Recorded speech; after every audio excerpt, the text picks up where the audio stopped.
Hey people, I'm going to be a little raw in this video. I'm going to be really, really frank because I'm currently watching waiting for the verdict. I know that's not really going to be announced until maybe 4 o'clock. I'm hoping maybe five. I don't know, but I'm seeing a lot of these comments, and I see this comment a lot.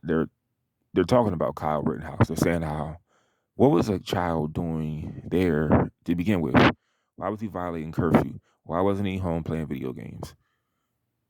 Let me say this, man.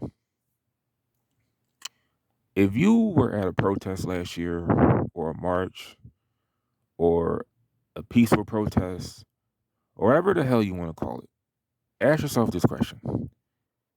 What were you doing there? Why were you there? What did you get out of doing there? What was your objective? Because I know why you were there. But I want to tell you this from the bottom of my heart.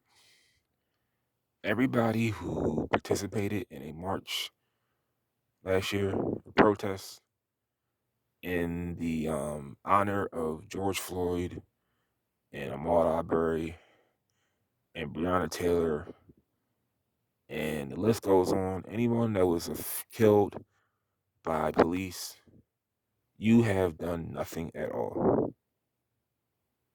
Tell me this for me, please. What has changed since last year? Tell me what has changed at all. Tell me one thing that you see differently. And I'll tell you what, nothing has changed at all. Everything is still the same. I got in an argument with someone about this, and I asked them, explain racism to me. Explain it. What is it that you feel as though you are being deprived of that white people have that you don't? And he couldn't explain it to me. He just was beating around the bush, telling me how I'm an Uncle Tom and I'm a coon and how I need to shut up and how I kiss white people's ass. But he couldn't even explain to me what it was that he felt that was holding him back.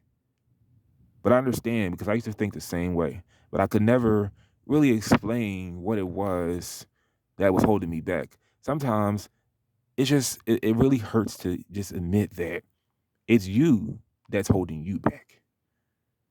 Your lack of skills, your lack of education are the things that hold you back, not other people.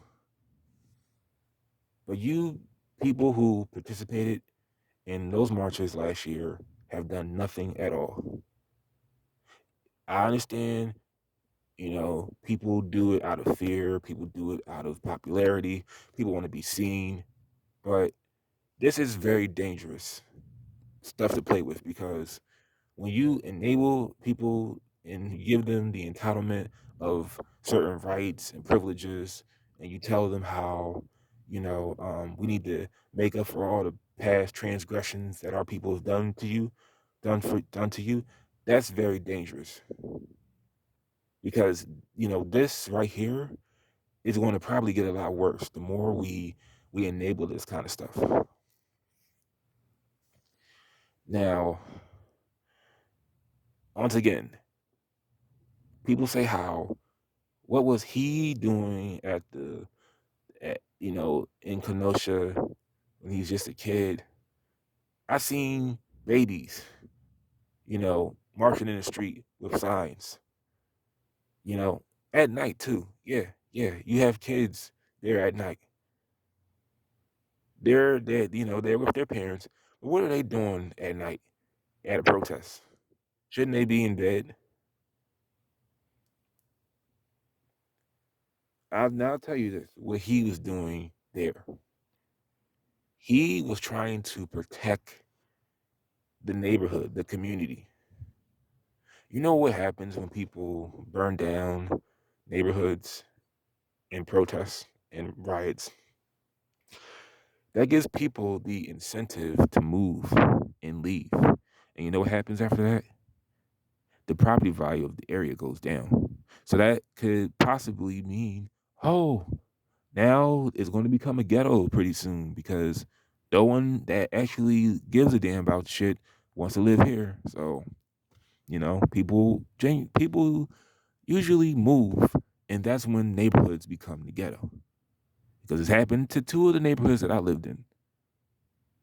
Violence came, crime came, the people left, property value went down, it became cheaper for people to live, and then it became a horrible neighborhood to live in. So I'm pretty sure he cared about the community enough to protect it from potential rioting and looting. Well, it was already going on, but he had an objective being there. What was yours? And don't give me that I'm standing up for the rights of African Americans. Because I I don't understand what rights am I being deprived of. You can't tell me that though. I know why. I know why you can't tell me. Because there are no rights that I'm being deprived of. There are no rights that anyone's being deprived of. But when we put in people's heads that they're a victim and they're being deprived of rights and they need to be treated the same as any other person, that's when that's a problem. You got to stop doing that.